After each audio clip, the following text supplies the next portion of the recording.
Bienvenue sur les news de Samir. On arrive à un jour quand même assez exceptionnel. En tout cas, vous allez voir, vous allez comprendre pourquoi. En effet, il y a effectivement le cessez-le-feu qui a été imposé par Donald J. Trump. Donc moi je l'appelle Trumpy, hein. En privé on s'appelle tout ça, je l'appelle Trumpy. Donc voilà, donc il y a eu le cessez-le-feu à Gaza. Et de la même manière qu'avec, vous avez pu le constater avec Zelensky et l'Ukraine, certains pays peuvent faire les durs seulement avec l'aide américaine. Hein. L'Union européenne, l'Europe, l'OTAN, etc. Il faut bien que vous compreniez que rien que une bande de Bédouins au fin fond du Mali ou du Niger met en joue l'armée française. Donc c'est quand même particulier. Bref. Derrière, Zelensky, il s'est fait recadrer par Donald Trump en lui disant au bout d'un moment, tu m'écoutes, tu m'obéis quand je te dis cesser le feu, tu fais cesser le feu, peu importe le pourquoi du comment, tu obéis. Zelensky dit non, il fallait jouer le malin. Voilà. Il lui a rappelé que sans l'aide américaine, il n'est rien. Ça a été la même chose avec Netanyahou. Avec Netanyahou, il lui a dit la même chose. Tu arrêtes tout ça, sinon on arrête d'envoyer les aides et après tu te démerdes. Et donc, forcément, il a arrêté. Hein, il a arrêté. Mais on apprend qu'apparemment, Netanyahou voudrait recommencer le géno à Gaza. Et pourquoi hein, parce que souvent, c'est très intéressant parce qu'il se passe des choses en coulisses dont vous devez être au courant. Ensuite, j'aimerais quand même parler, parce qu'encore une fois, j'avais raison. Hein, nous avons... Vous savez, à la tête de la Syrie, maintenant, un pauvre Pekno un terreau, hein, c'est-à-dire, moi je le dis, c'est un terreau, hein, le mec ôte la vie à des... il a ôté la vie à des centaines, il fait partie de ceux qui ont ôté la vie à des centaines de milliers de musulmans et d'autres. Hein. C'est-à-dire que les mêmes qui ont fait les tentats en France sont soutenus, hein, officiellement on a appris comme quoi que que l'administration Biden, etc. les finançait. Là maintenant il va être accueilli en France, c'est quand même particulier, tu vois. Donc faut être cohérent dans la vie. Eh ben, vous avez été nombreux à l'applaudir parce que Bachar al-Assad n'était plus là, etc. Vous avez été, et dans ces nombreuses personnes à applaudir, il y avait Netanyahou. On apprend là qu'il y a potentiellement une attaque d'Amisraël encore prendre du territoire dans le sud syrien, et devinez ce que les héros, le sabre d'Allah, hein, ils aiment s'appeler comme ça, le sabre d'Allah, le cavalier d'Allah, voilà, voilà, bon, vous les connaissez, hein, c'est les voilà, tout ça, bon bref. Un homme, il parle pas, il agit, hein, je précise. Et c'est la notoriété, c'est ses actions qui font son nom, son surnom, ces choses comme ça. Hein. C'est, enfin voilà, bref. Bref. Et tout ça pour vous dire que apparemment à Michel, ils ont fui tout le sud. C'est-à-dire qu'ils ont détalé, et en fait c'est les Druzes, c'est les populations qui commencent là à se préparer à lutter contre Amisraël, hein, parce que la Syrie, ben, ils ont fui quoi, ils ont laissé le champ libre, pathétique. Donc on va revenir sur tout ça. Ce qui va être intéressant, c'est aussi le comportement de Donald Trump. Comment va se comporter Trump face à cette situation? Et c'est là où vous allez voir dans les actes, comme je vous l'ai dit, regardez les actes, non pas les paroles, peu importe ce que Trump dira, peu importe ce que machin, c'est ce qu'il fera. Est-ce que si le géno redémarre dans 2 mois, il va continuer à envoyer quotidiennement de l'arme et de l'argent, ou il va arrêter? C'est là où vous allez savoir si c'est la chouin d'Amisraël ou c'est l'inverse. Alors Netanyahou, pourquoi il fait ça? Il y a aussi une raison. Mais juste avant, je vous invite à vous abonner, laisser un petit commentaire, un like pour le référencement, me rejoindre sur les réseaux sociaux et sur mes chaînes secondaires. N'hésitez pas à soutenir Tipeee en faisant un don pour ce mois de Ramadan. Hein. On est revenu un peu à zéro. Soyez généreux pour soutenir les futurs projets. Je rappelle que je vais recevoir en interview, en live, sur TikTok et sur Twitch, Myriam Palomba pour réagir, pour vous donner des exclusivités sur l'affaire Hanouna, C8 Arcom. Et on parlera aussi de l'actualité, excusez-moi, j'ai un petit peu mal à la gorge avec le ramadan, disons que je peux pas non plus trop parler, hein. Et donc voilà. Je rappelle aussi pour la période du ramadan, c'est une parenthèse, après on démarre la vidéo, n'hésitez pas à soutenir, à aider les gens qui sont autour de vous, les étudiants. C'est bien entre familles de se faire à manger, de se donner des choses, etc., des plats, mais pensez aussi aux étudiants, à ceux qui sont seuls. Par exemple, moi là, je vis dans la famille et dans l'Est, etc. Mais par exemple, célibataire, machin, etc. Voilà, bon, donc n'hésitez pas. si vous pouvez amener des plats ou des gens comme ça serait cool, tu vois. Ça serait vraiment, vraiment cool. Une fois qu'on a dit ça, on va pouvoir démarrer. Alors, trêve à Gaza, approvisionnement suspendu, deuxième phase, menacé, otage, ce que l'on sait du blocage entre Amisraël et le Hamas. Alors, il faut bien comprendre que les journaux occidentaux sont manipulés. Hein. Le Hamas a exigé, c'est très important, vraiment, il faut vraiment que vous sachiez que vous êtes manipulé par la dissidence. C'est comme par exemple, il y en a encore qui me demandent... par exemple, moi, il y en a beaucoup qui me disent Donald Trump, il est méchant, Gaza, machin, tout ça. Je dis oui, mais c'est que des paroles. Il n'a pas fait les actes. Les actes, il a fait le cessez-le-feu. Kamala Harris, la pro-palestinienne, elle a fait le géno. Mais ils ne comprennent pas. Moi, on me dit encore, alors que j'ai débunk les Idrissa Berkane, les machins comme ça. Ce sont des gens qui ont expliqué qu'il fallait expulser les Palestiniens, les mettre vers le Sinaï et leur donner tous des millions, ils seront contents, tu vois, ils auront de l'argent. Mais les gars, c'est ce qu'avait dit Netanyahou. Et quand Trump il l'a dit, bizarrement, vous êtes emportés. Mais vous n'êtes pas emportés sur Idrissa Berkane. Tu vois, parce qu'Idrissa Berkane est une divinité pour les musulmans de France. Donc voilà, si vous tombez sur Trump pour ce qu'il a dit, vous devriez tomber sur Idrissa Berkane, mais vous ne le ferez pas parce que vous avez peur d'aller en enfer. Donc voilà, donc s'il vous plaît les musulmans de France, j'ai pas de commentaires à recevoir de vous. Ok, merci, c'est gentil. On peut continuer. Le Hamas a exigé le démarrage de la dernière phase. En fait, là, par exemple, tout ça, c'est de la propagande pour petit à petit les faire passer pour des méchants. Tu vois, ils ont exigé. Sauf que après la suite, c'est le démarrage de la deuxième phase du cessez-le-feu. Donc normalement, ça devrait être positif, tu vois. C'est-à-dire que oui, on aimerait bien arriver au deuxième phase où on passe les otages et on continue à avancer dans le cessez-le-feu. Non, ils ont exigé. En fait, voilà, c'est petit à petit. C'est comme énormément de Palestiniens nous ont quittés de tout âge, etc. Alors que quand il y a un ami israélien, la famille, la Bibas, là, les petits, oui, il aimait bien jouer à Batman. C'était un enfant qui aimait bien les mangas, comme vos enfants. Et puis, vous savez ce qu'il aimait bien? Il aimait aussi le lait chocolaté, comme vos enfants. Hein. Et en fait, tu t'identifies. C'est comme ça, c'est très important que vous soyez psychologiquement blindé contre ce genre de détails.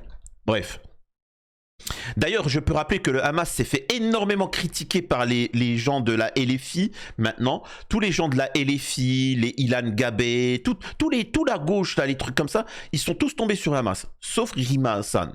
Rima Hassan, j'arrive pas à la saisir. Je vous avoue, j'ai du mal à la saisir. Le démarrage de la deuxième phase du cessez-le-feu dans la bande de Gaza. En principe prévu ce dimanche, mais qu'Amisraël refuse d'appliquer, préférant un plan proposé par les États-Unis face au blocage des négociations. Amisraël a annoncé la suspension de l'aide à Gaza. Alors c'est pas Amisraël qui suspend l'aide, c'est qui bloque. C'est pas pareil. C'est le monde entier qui donne des aides aux Palestiniens et Amisraël bloque le passage. C'est pas elle qui donne ou qui donne pas. Alors pour comprendre un petit peu ce qu'il en est, il faut lire les articles amisraéliens qui sont beaucoup plus libres que les articles français, parce qu'en France on vit dans une dictature. Amisraël dément les informations faisant état d'un plan de cessez-le-feu proposé par l'Égypte alors que les négociateurs se dirigent vers le Caire. Ce qu'il faut comprendre à l'heure actuelle, c'est que Netanyahou est en panique parce que, vous savez, avec le cessez-le-feu, qu'est-ce qui va devenir? Il y avait plusieurs plans. Les Palestiniens te disent, il n'y a personne qui rentre à Gaza, c'est chez nous. Point. C'est tout, salut, au revoir. Les Israéliens, ils ont expliqué que ça serait bien que certains pays arabes, dont on ne peut pas prononcer le nom sinon on nous critique en commentaire, viennent. Mais en fait, c'est de la manipulation. Il faut que les États-Unis viennent et s'occupent du territoire. Il faut que tel pays, les Europes, machin. Tout ça, c'est pour contrôler la zone et mieux la coloniser. Gazaouis, ils ont refusé. Et ensuite, il y a eu la volonté d'annexer le territoire. Sauf que Trump est venu et a dit non. Cessez le feu, chacun chez soi, au revoir. Donc ça, Netanyahou, il l'a en travers de la gorge. Ensuite, pour tenir un petit peu la communauté sionard aux États-Unis, il vous a raconté qu'il voulait faire une Riviera à Gaza ou je sais pas quoi. Bon, il dit des trucs de ouf, etc. Mais ils ont refusé.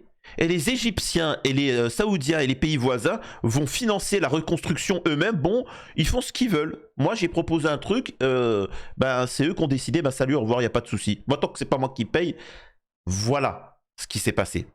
Et donc, Netanyahou se sentant dupé, se disant, mais au final, il n'y aura pas. C'est-à-dire qu'il s'est rendu compte que Trump, c'était que des paroles, mais dans les actes, il détruisait l'État profond. L'État profond, Epstein, l'UE, l'OTAN, Epstein, etc., machin. Donc il luttait contre ça, les réseaux pédos. Eh ben, il l'a en travers de la gorge. Et donc, c'est pour ça qu'il essaye de faire saboter le système à l'heure actuelle. C'est pour ça. Parce que là, les États-Unis, tout le monde, là, ils sont en train de se réunir en Égypte pour justement penser à la suite. Donc vraiment, il est en panique totale et il essaie de s'aborder le chose. Donc vous allez avoir énormément dans les médias de tentats, de propositions en faisant dire que le Hamas, machin, répéter le fait que Trump veut prolonger le cessez-le-feu, etc., avec l'Égypte. Donc voilà, ce qu'il y a derrière toute cette polémique. Reprochant au Hamas son refus d'une proposition américaine d'extension de la trêve, Amisraël a annoncé ce dimanche qu'il suspendait l'entrée de marchandises. Donc voilà, là par exemple, le Hamas veut forcer, ils veulent forcer le cessez-le-feu avec les échanges d'otages, et donc, mais refuse la proposition américaine de continuer le cessez-le-feu. Ça n'a aucun sens, c'est une contradiction totale entre la phrase d'avant et la phrase de maintenant. Voilà à quoi servent nos merdias.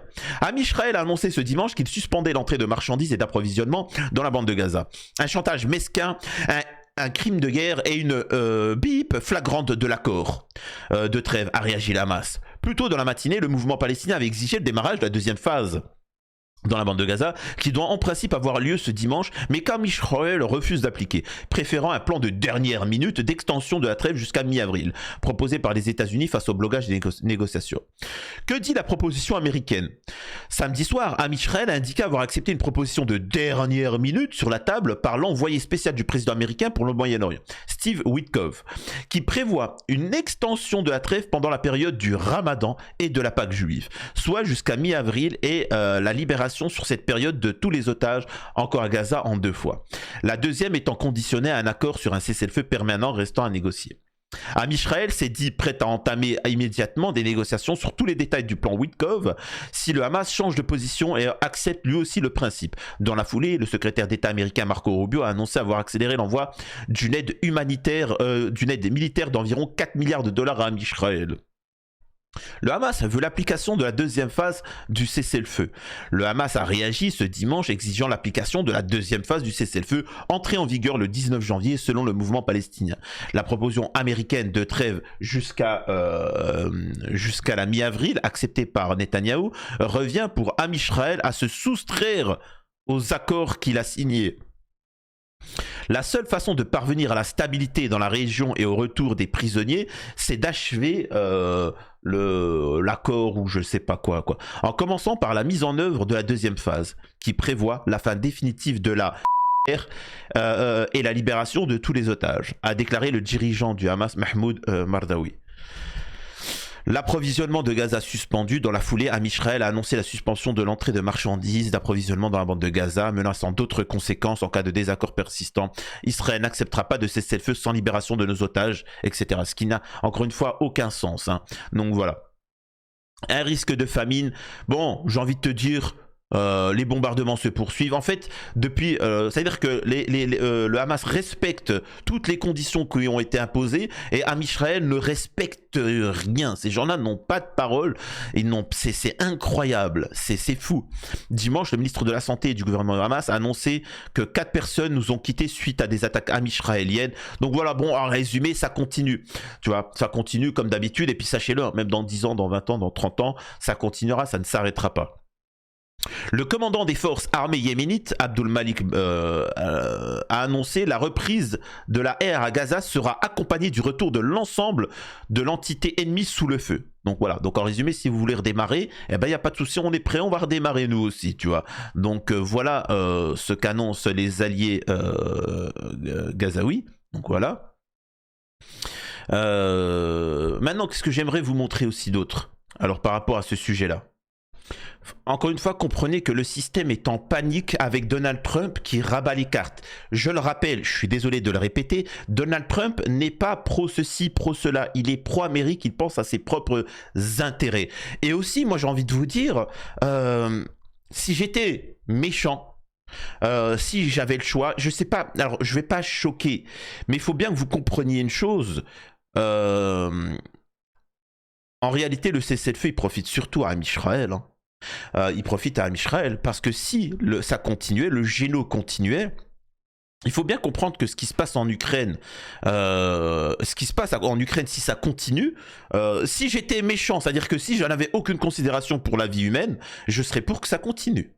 Je serais pour que ça continue ce qui se passe à Gaza. Oh mon Dieu, qu'est-ce qui vient de naître tous les mecs qui ne sont pas musulmans, qui s'en ont rien à faire de la Palestine, etc., et qui fantasment les boules de maghrébines, ils vont dire quoi? Samir est pour le machin, tout ça, et puis et les musulmans de France, ah oui, t'as vu ce qu'il a dit? Tiens, le boule de ma soeur, allez, tiens, Israël, t'as dit quoi? Non, t'inquiète.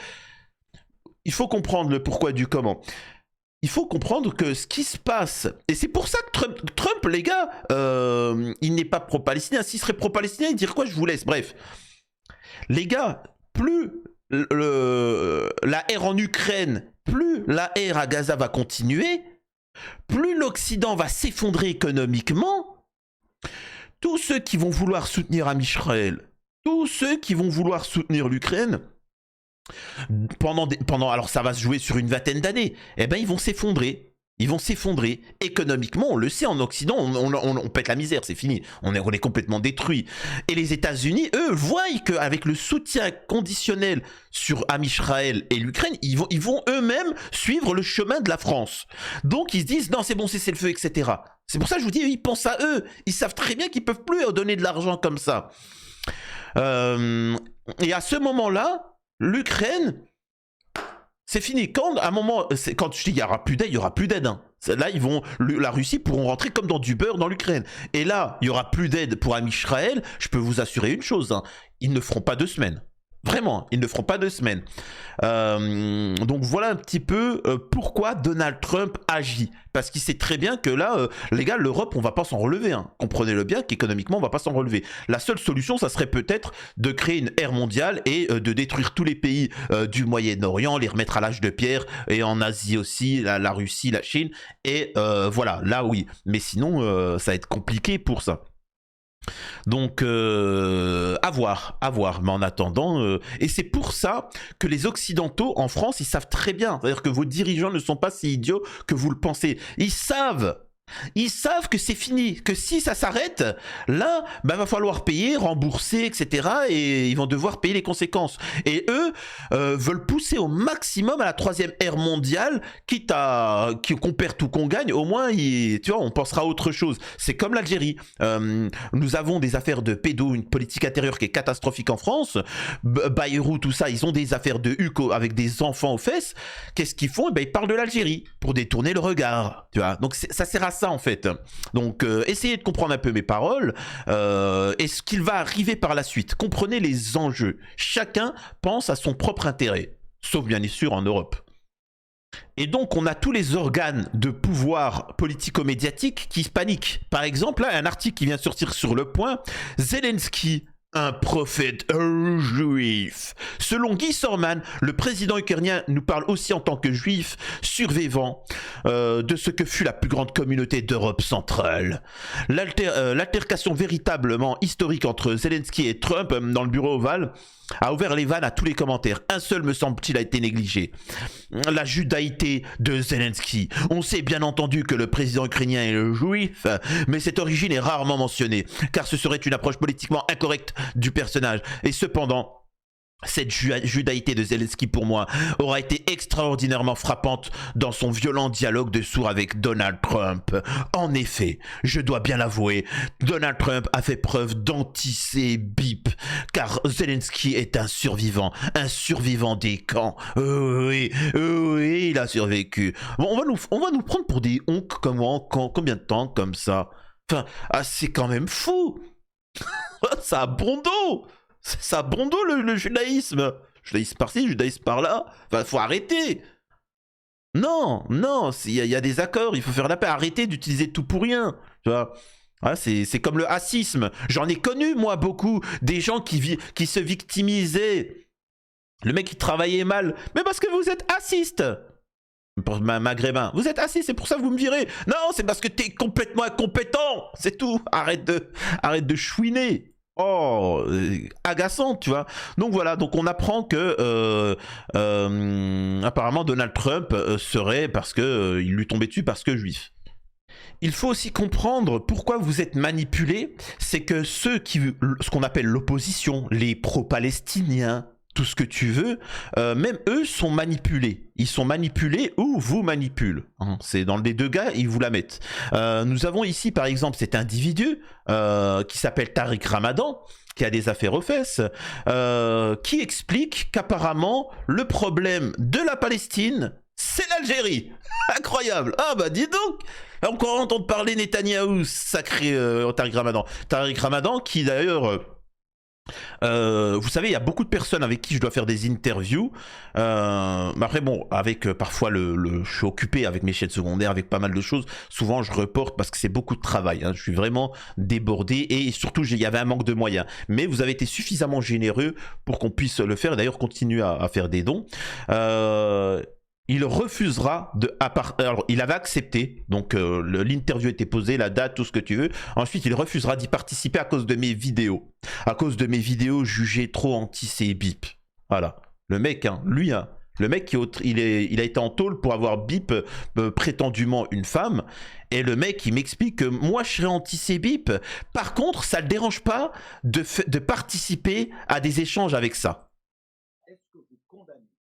Le gouvernement israélien qui fait bombarder et qui bombarde des maisons dans lesquelles il y a des civils palestiniens. Est-ce que oui ou non vous condamnez ou est-ce que vous tournez autour du pot? Je ne tourne pas autour du pot, je le soutiens et j'en suis très fier. Voilà, ben la discussion est close. Là, par exemple, les pro-palestiniens vont dire quoi? Tariq Ramadan, il a dit la discussion, elle est close. Mais tu l'as démarré, la discussion. Là, en fait, ce qu'il fait, c'est que là, nous avons les deux faces de la même pièce. Là, il est en train de vous dire, il met en avant cet individu, et cet individu met en avant Tariq Ramadan. Là, Tariq Ramadan se passe en pro-palestinien, et lui se met en pro-sionard. Et en fait, ils se mettent en avant. Mais les deux sont la même face. Parce que quand tu écoutes Tariq Ramadan, il vous dit, il faut attaquer l'Algérie. Tu dis, c'est quand même particulier quand même ton propos, tu vois. Donc en fait, vous voyez, ils sont là pour vous manipuler. Donc ne donnez pas de crédit. Vous savez, c'est l'exemple. Par exemple, moi, si j'ai envie de mettre en valeur quelqu'un, je vais faire semblant de me faire défoncer dans le clash, tu vois, pour le mettre en avant. Ça va lui donner de la légitimité, de la visibilité. C'est ce que faisait TPMP. TPMP faisait ça. On faisait venir un individu, on l'invitait. Sachez une chose, c'est quand vous invitez quelqu'un, vous le mettez en valeur, peu importe ce qu'il dit. Qui dit un clash, qui dit pas de clash, qui dit positif, pas positif, c'est de la mise en valeur, c'est un jeu. Donc ne tombez pas dans le panneau. Rappelez-vous que Tariq Ramadan n'a rien fait. Par contre, vous avez fait. Vous avez fait. Il n'y a personne qui a fait d'autre plus que vous. Vous avez boycotté Coca. Vous avez boycotté McDo. Vous avez boycotté SFR. Vous avez boycotté les choses. Vous avez agi. Vous n'avez pas fait que de parler. Vous avez mis une pression. Et ça commence à se lancer de plus en plus. En plus là, malheureusement, moi ce que j'étais dégoûté, c'est qu'il n'y avait que la gauche, la LFI, qui était pour le mouvement par exemple pro-palestinien. Là, avec Villepin, ce qui est exceptionnel, c'est que enfin, cette fameuse droite qui a toujours été pro-palestinienne, hein, de tout temps, la droite a toujours été comme ça, ben au moins ça donne une alternative. Parce que la question palestinienne, c'est pas une question de gauche. Jean-Marie Le Pen était pour la Palestine libre. C'est quelque chose qui n'a strictement rien à voir. Hein. Les Irlandais sont pas pour, ils sont pour la Palestine. Et pourtant, tu viens pas faire une immigration illégale comme ça en Irlande. Vous voyez ce que je veux dire? C'est une cause supranationale, la Palestine. C'est pas un truc de gauche ou de droite. Hein. Comprenez-le bien. Et donc c'est pour ça que je suis content et que j'ai envie de soutenir aussi Dominique de Villepin.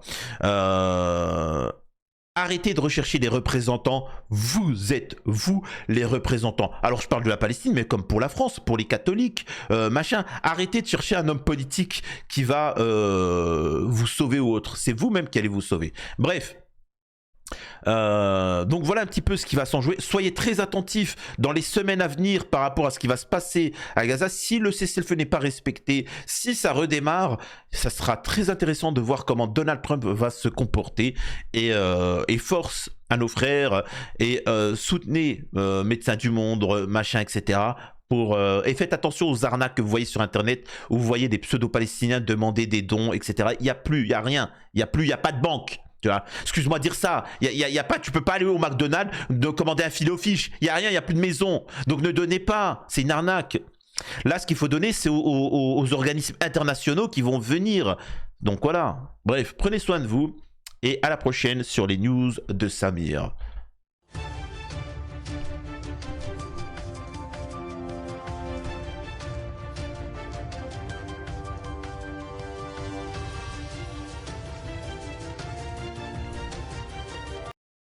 Ah zut, 2 secondes, j'oubliais, 2 secondes. Pardon, ah zut, il y en a qui vont pas voir le... Ils vont pas voir... Ils vont pas voir, bon c'est pas grave, tant pis. Les factions druzes confirment avoir pris le contrôle de la ville de Jaramana dans la campagne de Damas après le retrait de HTS. Ce dernier s'est retiré à l'aube après avoir défilé de nuit à l'entrée de la ville craignant la menace de Netanyahou. Donc on apprend qu'en fait... tous ces pseudo-terreaux là qui ont pris le pouvoir en Syrie, eh ben ils ont fui parce qu'ils ont vu un drapeau amisraélien, ils ont fui et donc c'est à dire que les Druzes là ils ont récupéré le pouvoir et se préparent à lutter seuls contre Amisraël. Donc voilà, il fallait absolument que je vous montre ça. Donc voilà, je pourrais développer encore plus longtemps, durer encore 5 minutes sur ce sujet-là, mais on aura le temps d'y revenir parce que là la majeure partie vont louper le comment on appelle ça, cette analyse, vu que j'ai lancé le générique trop tôt. Je pourrais être trop pressé moi.